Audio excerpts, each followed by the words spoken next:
Johnny pulled off the boot and then stuck out his lower lip. "I'm bored." "Nee kidding," she muttered, although she was thankful she had won the battle of wills this time. Fern had arrived at the Kleins after school let out to watch the boys, while Alvin and Iva traveled to a doctor's appointment in Akron.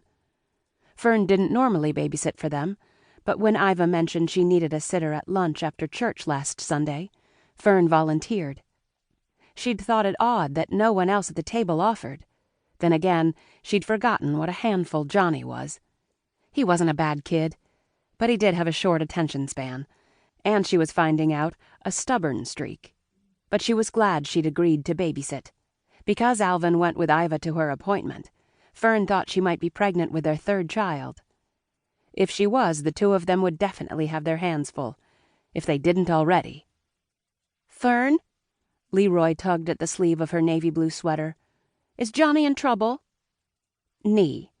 She could forgive a little cabin fever, and Johnny had complied with her request when she was stern with him. "He gets in trouble a lot," Leroy said. "Be quiet," Johnny snapped. He set the boot down and stood.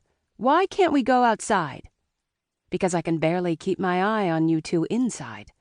But she couldn't say that out loud. She wasn't about to admit any weakness to Johnny Klein. He would take that information and run with it. She looked into the boy's expectant eyes.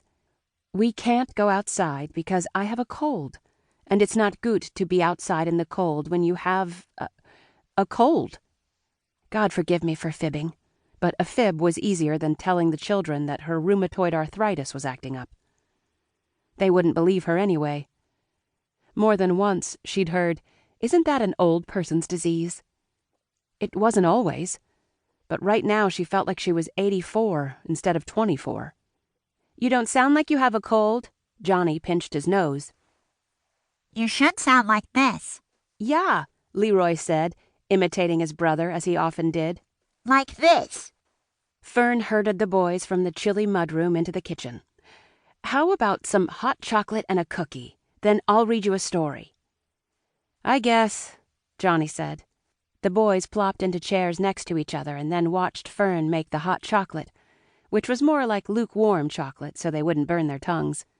She poured it into sturdy plastic cups, then cut a sugar cookie in half, no doubt a leftover treat from Christmas. When she turned around, the boys were pinching each other. "Ow!" Johnny said, then gave Leroy a pinch. "Ow!" But Leroy laughed and pinched Johnny again.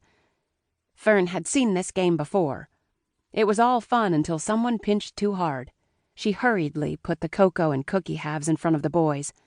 Then she dropped into a chair so she could rest while they had their snack. She glanced at the clock. 3. Alvin and Iva wouldn't be back for an hour or two. How was she going to keep these boys occupied for that long? She heard a knock on the front door. "You two, stay here." She started for the living room, then paused and moved Leroy's chair, with Leroy still in it, and his snack out of Johnny's reach. Better safe than sorry. Then she hurried to answer the door. When she opened it, her heart skipped a beat at the sight of Dan Klein. All 6 feet 2 inches of him. He wasn't just the boy's uncle. He was her secret crush. But that had been years ago. Okay, months ago. All right, she never fully stopped liking him, not even when he dated Miriam Lapp last year. But then they'd broken up when Miriam moved to Ashtabula with her family, and Fern's crush had intensified. Which was foolish because Dan had never shown an inkling of interest in her. She'd seen him at the feed store yesterday while she was helping her father pick up food for their pigs. That exertion could be the reason she was so tired today. But she couldn't just stand there and not give her father a hand. Not in front of Dan. And then, like right now, her pulse had thrummed.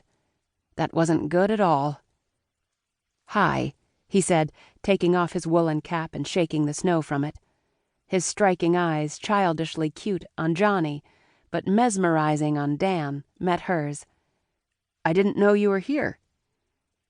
"Act casual." "I'm babysitting," she said, opening the door wider and forcing her heart rate to slow down. "My condolences," but he winked as he spoke, which sent Fern's heart into overdrive again. She leaned against the door, which caused it to move a few inches, setting her off balance. He reached out.